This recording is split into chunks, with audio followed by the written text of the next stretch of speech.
How's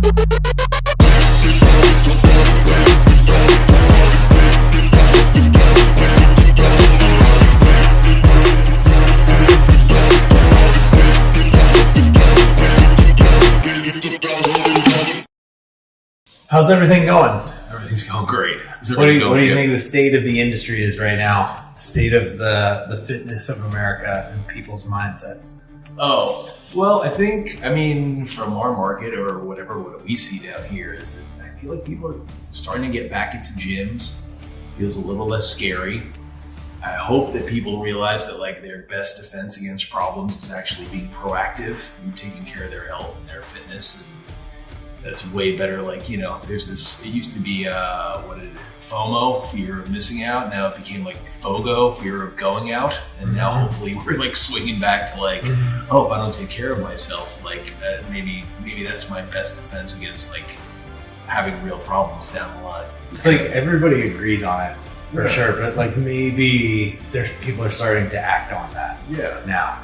Yeah, and I think the thing that like, you know, this is like the dirty secret that no one's talking about because it's probably not completely politically cool to do it, but like problems, like unfit problems are like a huge factor in getting ill, right? Like obesity or being overweight or diabetes, like as far as this pandemic goes, really do seem to be big factors in being high risk to this disease. So hopefully people are realizing like, oh, if I can take care of myself as much as the vaccine or the other things that are preventative, like this will help solve it. So it's like if you have to agree with that. You know what I mean? Like everybody, like being healthy is not a bad idea right now. Yeah, but it's not that talked about. No. It is not that talked about. And I don't know if it's just like not cool. Like you can't just be like, hey, if you're overweight, you're more at risk. Like we've gotten to that level, but it definitely seems to prove true. It's a tough thing to tell somebody else that they have to do.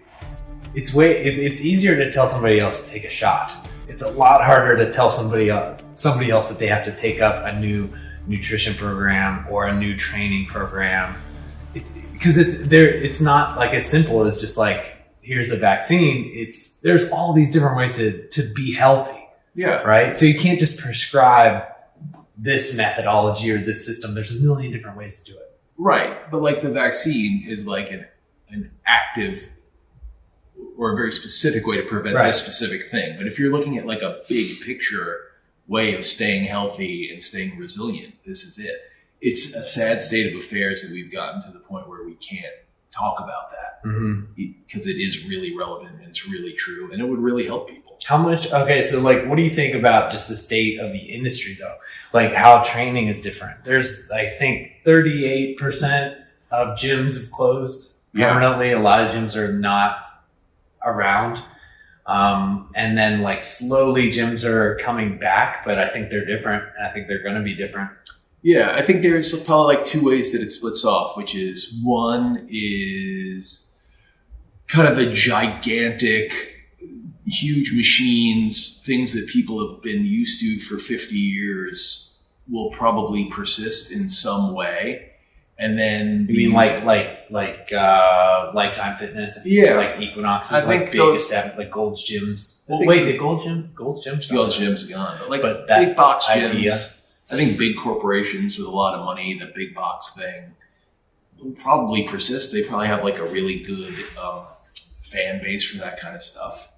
But then I think like the things that we do, which are not so entirely new, but maybe like new ideas to people and a way of structuring your fitness and making it more meaningful and with kind of a bigger picture ideology, I think those things are going to catch on more. So I think it's that middle of the road thing that's going to probably go away. I think you're totally right. I think Peloton and like at-home training platforms have stolen a lot of the big group fitness classes. Yeah. Like I think the 50 to 70 person like group fitness class is going to go away. Yeah. Like the big giant class things. I think that's going to split off into more and more like at-home tonal Peloton. Because I think the experience is probably not that different. Right. You know what I mean? You're doing this experience and it's way cheaper to do like per session on a Peloton bike or on a tonal or something remote. But then I think there's also going to be a a shift toward more small, meaningful, educational based training systems and methods where they're really teaching you, you're really engaging directly with a person, and you feel that you're learning and not just experiencing. Yeah. I mean, this is like probably completely a generational thing because it's just like kind of what I'm used to in the way that I'm built. But like even the at-home stuff, I think it's gotten so much better that the shelf life of it is a lot longer than it used to be. But I still feel like all those modalities run their course eventually and either have to evolve or they die. And if you look at every kind of at-home fitness trend that's probably been going on for the last 40 years or whatever, like there's been a lot of them and none of them have remained. Like Nordic Track has not really remained. Body by Jake has not remained. P90X has not remained. And those things were huge. I mean, Nordic Track had a store in the mall, like where you could buy that stuff and bring it home. P90X, that guy sold a gazillion of those. Nobody does that stuff anymore. So I'm just like I'm not that keen on it. Now, the technology is different. They're way better at it. The production is way better. It's more invasive and community-based. And I think also people who are younger than me are used to living their lives a little bit more that way, less social, more insular at home. So maybe that gains traction, but I think it's more of like the shelf life grows and not necessarily that it's just perpetual and Peloton or whatever the next at-home thing is like in our lives for the next 50 years. Like that would just shock the heck out of me if that was like really true. Also, the thing that's just not spoken about is I think people are used to engaging online now, and that's like a thing. There is still no substitute for training around other people. It's one of the biggest needs that when we talk to new people, like they want to be around other people, physically around other people. They've been everyone has had the option of like training some sort of remote program with a TV or a phone or doing that. And they have been doing it. Zoom, even. People are, they're really feeling the desire to like be around others, physically being around others and in like small tribes. It's in little groups. It's encouraging that that's the case because I think, I whenever I tell people about the gym, I always tell them that like the struggling and suffering next to someone else is such a huge part of the training effect and how much you're going to put into the training. Like, I've made my whole life out of fitness, right? Like it's really important to me. I've done it. I'm very consistent with it. And I am knowledgeable about it. And even with all that being said, when I'm training around other people, it's way more effective than if I'm training around myself. Yeah. And I'm like, I'm sold on it. Like I'm a believer and still like if I'm around somebody else and they're doing something or we can talk shit to each other or whatever the case may be, like it just elevates my level of engagement and my effort it just is true. So that's the other thing about like, they've connected people with this at-home stuff, which is nice.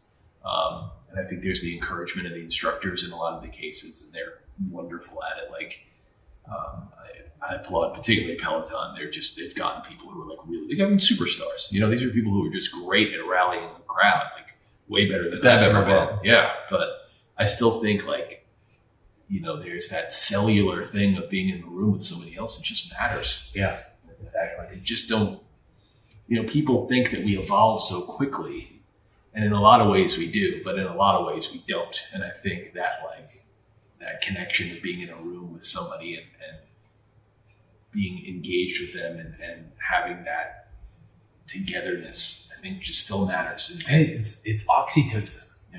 Like there's not a whole lot of reward mechanisms in our body, but that's like a third of them. The oxytocin is a big one. Right. We don't do well without other people. It's really built into our genetic makeup and our DNA to participate with each other, form bonds with each other, cooperate. And we get a real serious reward, like a meaningful reward, not like a short-term dopamine hit, right? Like a long-term, this person is looking out for me. This person has my back. This person at least knows what I'm going through. And I feel like I know them better and they know me better and I can trust them sort of when you suffer together. when you work hard with somebody else. Yeah, as you know, and there's something about, you just don't get that same level through a screen that you get when you're in the room with someone. I mean, circling this back around to the kind of where we started this discussion, it's like,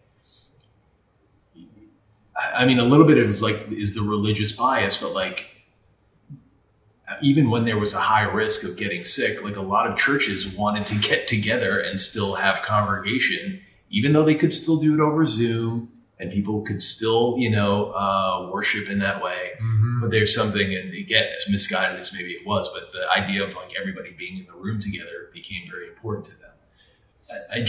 That's just something that I think there's a limit to how much you can remove that. Yeah. So, tell me about the self-awareness wolves. Oh yeah. What's the deal? So like anything else, it starts with a story. So, Alexander, I don't know if I've ever told you this. So Alexander, the first time I met him, it was back in our peak days. Like I probably know him like 10 years. And he really hounded me on the phone. Like he wanted to come in and he wanted to train with me. And I was like, kind of like avoiding it. My roster was pretty full and he was really persistent. And I was like, all right, man, come in. I'll just meet with you. We'll talk about it in person. Like see if this guy really wanted to do it. So he came in and met with me. And the first thing he walked in, I asked him what I thought was like a very typical question, which was, I introduced myself and I said, is it Alex or do you go by Alexander? And he said to me, he looks at me the other day, he goes, it's Alexander, unfortunately.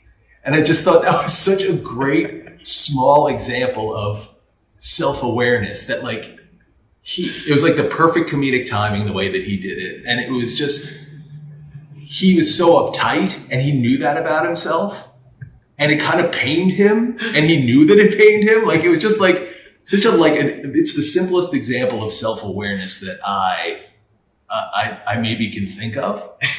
And it had me thinking about like kind of how big of a driver of success and progress self-awareness is in the gym. And from two angles. One, it's knowing what you're trying to accomplish, right? Like there's people who love coming to the strength club who really like their goals would be served a little bit more going to the conditioning facility, the engine room. And even though that might not be their favorite, if they're self-aware enough to know that that's what they're doing and overcome that, that's going to be a huge driver of their progress.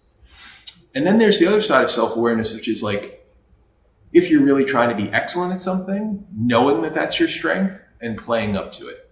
So you can either look at it as like, am I self-aware enough to really know what my lane is and try to maximize that, which that could be in fitness, that could be in business, that could be anything.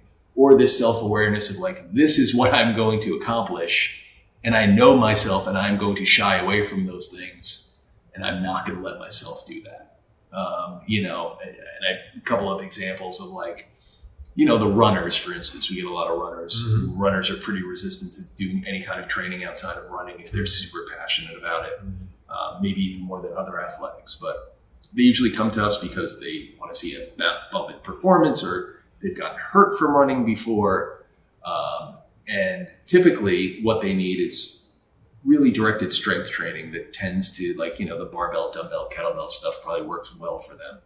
But then they go to the conditioning facility and it is so, more in their wheelhouse. And can they resist spending all their time there and coming here and really getting what they need to serve their ultimate goal, which is stay healthy, get stronger, be a better runner. If you can run more because you're not injured, you're going to be a better runner in addition to getting stronger here. And that self-awareness is so tricky because it's so important to like so many facets in life. And it's one of those weird things. There's not a lot of ways to get better at it. Like it's a tough thing to like teach somebody to be more self-aware. Like how do you teach self-awareness? Yeah. Like there's not a lot of courses on it, even though it would be so useful to so many people. Not many people are really seeking it out or understand or appreciate what it could do for them.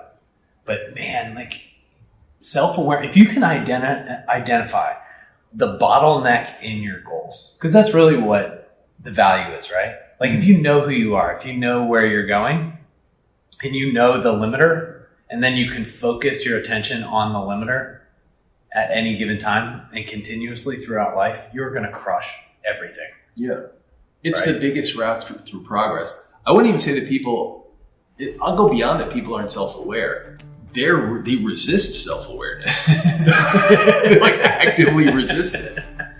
You know? Yeah. It's a tricky thing. I mean, I think like you and I, particularly with each other, we try to be reflective and self-critical, right? And even then, like I am sure we're not great at it, but it's very easy once you get in that lane of like trying to be self-aware and seeing what your weaknesses are and working on them. It is very easy to see it in others and how other people are resisting it. And when it comes to your fitness goals, any goal really, but I mean, fitness is our lane. It's such a direct correlation because it's easy to see.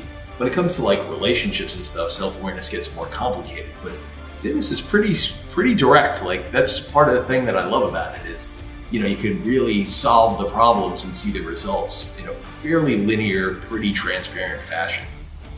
Yet so people have such a hard time doing it. Do not want to give up their identity when it comes to fitness. Do not want to do the things that they don't like doing, even if it is in service of their goals. Yeah, I mean, like this is a good example. I will like open up boxes and like put away plates like so much faster than set up this camera equipment and do something that I know would serve our business and us and our customers so much better because it's not something we normally do. It's not something that I identify myself as like a media guy or a podcaster, right? But like I can logically know that, man, that would be like really good for us. It would be good for every element of the business, and we're the only ones that can do it.